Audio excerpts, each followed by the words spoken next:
What is going on, Movie Meals? We had yesterday dropped Artemis Fowl review. Go check that out if you haven't. Today we're reviewing Da 5 Bloods. Tacking a bunch of different reviews back to back to back here. So, Da 5 Bloods, Spike Lee's new movie on Netflix, dropped this week at a very intense time in our country. I mean, it's always been that, but just specifically the timing of the drop was just there's a lot going on. I know Kyle and I talked about a lot of the protests and whatnot in our podcast a couple days ago, but tackles a lot of those issues. It's a very interesting story. So let's get into it. What we thought. Spike Lee's new Netflix film, Da 5 Bloods. Kyle, what are your positives of this movie?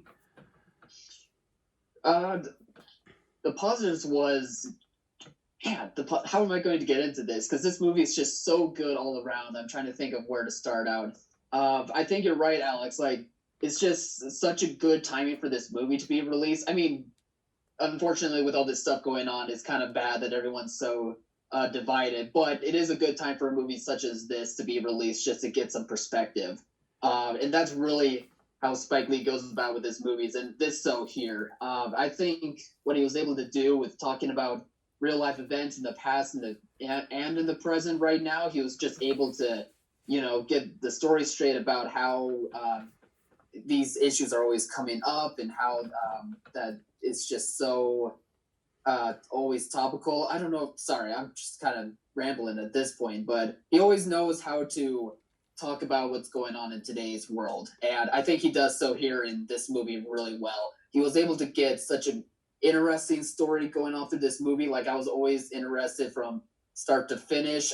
He was able to get such fantastic acting out of his actors, especially DeRoy Lind. I believe his DeRoy Lindo. I believe that was his name. He gave a performance that I don't think I've seen as great as what he did in like a very long time. That's how good it was.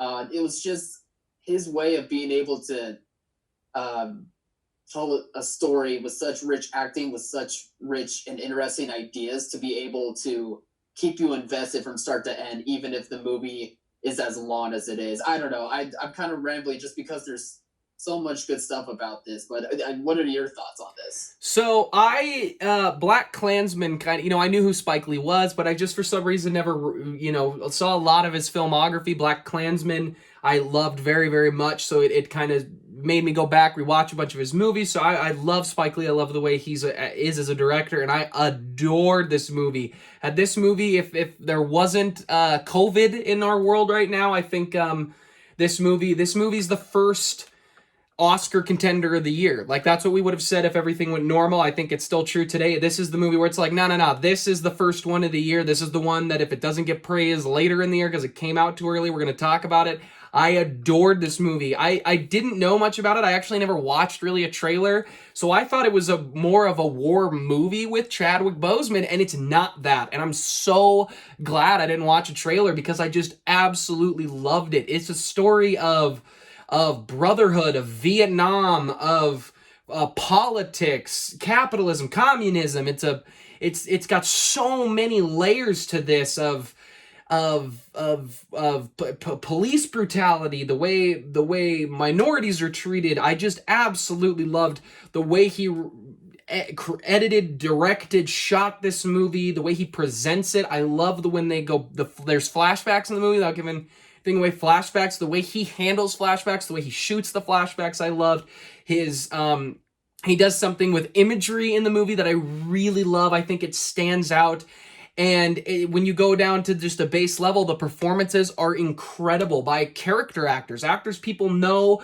But I think we are a little more exposed as big film fans, but I think common people just go, that's where I've seen him from. And really, they all were just absolutely fantastic. They delivered incredible performances with just a great script and a great story. And I just absolutely adored it. This is one of the best movies I've seen in a while. I had a blast with it. Well, that's maybe a weird way to word it, but I just love this movie. Kyle, what are your negatives of the film? Well, before I get to my negatives, you voiced perfectly what I was trying to convey earlier, so I apologize for the rambling I did before, but I do just want to echo what Alex was saying. Like, it has many different themes to it. It has many different types of topical moments to be involved with. It talks about importance of family, talks about the importance of brotherhood, just all around Love, yeah. a really great story. Just a lot to digest, but it's just done perfectly to where it's not overwhelming, but it sticks with you for a long time, and that's really what my takeaway from was it. Anyway, as well as my negatives, there really isn't anything to be negative about with this movie. I really, really appreciate what Spike Lee delivered with this one. I guess some people could probably argue about its runtime. For me, at first, when I was watching the movie, I thought maybe the first 10 to 15 minutes just wasn't catching my attention as I would like. But thinking back on it, I have to disagree with that because I kept just thinking about the movie so much and what parts I liked, and I was reminding me back of the parts I did like in those first 10 to 15 minutes. So I would just say like maybe the runtime, but even still, I think if you're a fan of Spike Lee or his movies, I think you can really easily be able to watch this no problem. I don't have any negatives. I think it's an absolute fantastic film, top to bottom. I enjoyed the heck out of it. But Yeah. guys, what did you think of the film? Please comment below. Let us know. Remember to like, subscribe, and share. And as always, thank you for watching, Mom. See you guys.